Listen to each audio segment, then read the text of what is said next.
UGC net जनवरी 2025 का result out हो गया है। कैटेगरी 3 यानी ओनली पीएचडी अगर आपका क्वालिफाई हुआ है, सिर्फ कैटेगरी 3 में आपका रिजल्ट हुआ है, तो अब आगे क्या करना है। दो कैटेगरी वाले स्टूडेंट्स हैं। एक ऐसे स्टूडेंट हैं जो पोस्ट ग्रेजुएशन के अंदर हैं। अब मुझे ओनली पीएचडी क्वालिफाई हो गया, यानी मैं अगले 1 साल के अंदर अंदर तक एडमिशन्स ले सकती हूँ पीएचडी के अंदर। लेकिन मैं तो हूँ ग्रेजुएशन फाइनल ईयर के अंदर, या ग्रेजुएशन 3rd सेमेस्टर चल रहा है मेरा, अभी मेरा नहीं क्वालिफाई हुआ है पोस्ट ग्रेजुएशन। तो अब मुझे क्या करना है। दूसरे ऐसे स्टूडेंट्स हैं जिनका पोस्ट ग्रेजुएशन हो चुका है, सब कुछ सही है, अब वो आगे क्या करेंगे, यानी किस प्रकार से एनरोलमेंट्स लेंगे, या अब मुझे क्या जून में किस तरीके से प्रिपेयर करना है। तो बहुत सारी कैटेगरीज यहाँ पे बन रही है, एक एक करके ब्रेक डाउन करने की कोशिश करते हैं। सबसे पहले अगर मैं पीएचडी एनरोलमेंट्स की बात करूं कि अगर मैं क्वालिफाई हो गई हूं पीएचडी एनरोलमेंट के पॉइंट ऑफ व्यू से, तो चांसेस ऑफ सिलेक्शन क्या रहेंगे, क्योंकि मेरे साथ कंपटीशन में बैठ रहा है जेआरएफ वाला बच्चा, मेरे साथ कंपटीशन में बैठ रहा है जो नेट क्वालिफाई करके रखा है, तो क्या मेरा चांस है सिलेक्शन का। तो डेफिनेटली यस, चांसेस हैं सिलेक्शन के। अगर हम बीएचयू के रिजल्ट्स की बात करें, जो भी आया था हमारे पास में लास्ट ईयर, जो लास्ट साइकिल में जो एडमिशन हुए, एलयू में जो एडमिशन हुए, इस तरीके की बहुत सारी यूनिवर्सिटीज हैं जहां पे एडमिशन हुए हैं जो last time students only PhD के क्वालिफाई करे थे। तो चांसेस तो है सिलेक्शन के यहाँ पे। बट अगर हम ड्रॉबैक्स की बात करें, यानी अगर सिर्फ आपका ओनली पीएचडी में सिलेक्शन हुआ है, तो ड्रॉबैक्स ये रहेंगे कि जब ऑप्शन आता है, एक कैंडिडेट जो जेआरएफ कैंडिडेट है, एक कैंडिडेट जो ओनली पीएचडी कैंडिडेट है, क्योंकि 70% वेटेज हमारे स्कोर्स को दी जा रही है, तो वो 70% वेटेज में जेआरएफ वाला कैंडिडेट मेरे से अपर हैंड रख रहा है। पहली ड्रॉबैक ये हो गई ओनली पीएचडी वाले कैंडिडेट्स के पॉइंट ऑफ व्यू से। दूसरी ड्रॉबैक ये हो रही है कि ओनली पीएचडी वाले कैंडिडेट्स बहुत हैं।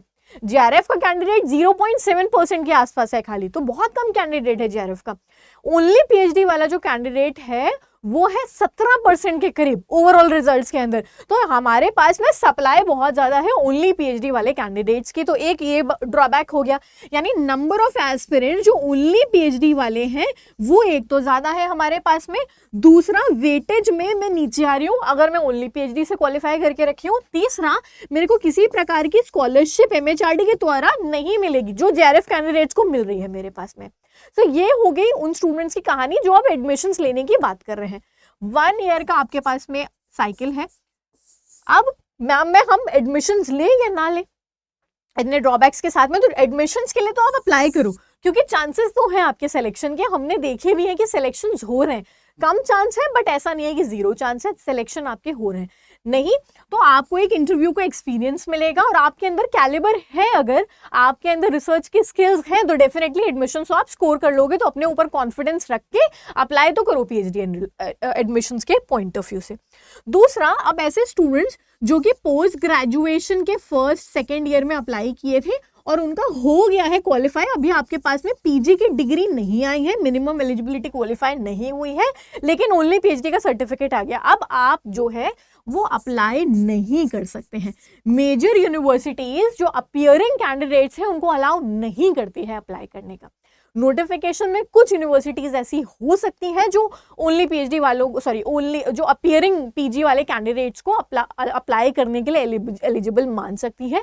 अदरवाइज अब आपको वेट करना पड़ेगा कि 4th सेमेस्टर जब आपका कंप्लीट हो जाता है, अभी जैसे जून के आसपास नोटिफिकेशन या मई के आसपास नोटिफिकेशन आएंगे पीएचडी एनरोलमेंट्स के, मेजर यूनिवर्सिटीज का वो वाला साइकिल का नोटिफिकेशन आएगा मेजर यूनिवर्सिटी से। तब तक आपका अगर 4th सेमेस्टर हो जाता है कंप्लीट, तो अब आप उसके अंदर जो है वो अप्लाई करने की कोशिश करिएगा वो वाले साइकिल के अंदर। तो 1 साल के अंदर आप कंप्लीट हो जाएगा तो आप अप्लाई करेंगे। अब कुछ कैंडिडेट्स ऐसे होंगे जिन्होंने 1st ईयर में क्वालिफाई कर लिया होगा ओनली पीएचडी वाला, अब आपका सर्टिफिकेट आप वैलिड रहते रहते अप्लाई नहीं कर पाओगे पीएचडी के लिए। आपको क्या करना है, आपको जून 2025 की तैयारी करनी है।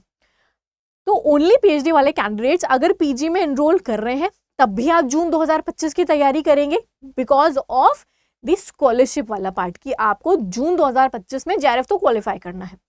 आप एडमिशन हो जाता है, जेआरएफ जिस दिन से क्वालिफाई होगा, जिस दिन से रिजल्ट आएगा, आपको स्कॉलरशिप मिलने लग जाएगी, एक ये प्लस पॉइंट होगा। अगर एडमिशन तब तक आपका नहीं होता है, किसी कारणवश की चांस नहीं मिला या क्योंकि मैं अपियरिंग में थी मैं नहीं एनरोलमेंट कर पाई, तो जैसे ही जून में जेआरएफ क्वालिफाई होगा मेरा चांस इंक्रीज हो गया, मेरे को मैं स्कॉलरशिप के लिए एलिजिबल हो गई। अब मैं आराम से जैसे ही वो जून वाला रिजल्ट आएगा उसी टाइम पे, क्योंकि पीएचडी एनरोलमेंट मेजर यूनिवर्सिटीज की नोटिफिकेशन आती है, तो इधर रिजल्ट आया और इधर मैं अप्लाई कर दूंगी। तो जो कैंडिडेट्स इस बार ओनली पीएचडी क्वालिफाई करे हैं, कृपया कर निराश ना हुई। जून 2025 बहुत ज्यादा दूर नहीं है, फरवरी निकल चुका है मेरे पास में। ये 3-4 महीने इतना अच्छे से चैनलाइज कर लो, क्योंकि अगर 17% टॉप के कैंडिडेट्स में आप आए हो ना, तो बाकी जितने कैंडिडेट्स थे उनसे आप पहले से टॉप 17% की कैटेगरी में बैठे हो, वो अभी नए नए आए हैं, आप टॉप 17% में बैठे हो। आप टॉप 1% में आने के लिए स्ट्रैटेजी फॉर्म करो कि टॉप 1% के अंदर मेरी इस बार क्या गलतियां रही। पेपर 1 स्ट्रांग नहीं था, पेपर 2 स्ट्रांग नहीं था, मेरे फैक्ट स्ट्रांग नहीं थे, मैंने ये यूनिट छोड़ दी थी, आपको पता है अपनी गलती, वो गलती सुधार लो। जून 2025 जेआरएफ क्वालिफाई करना है, ठीक है।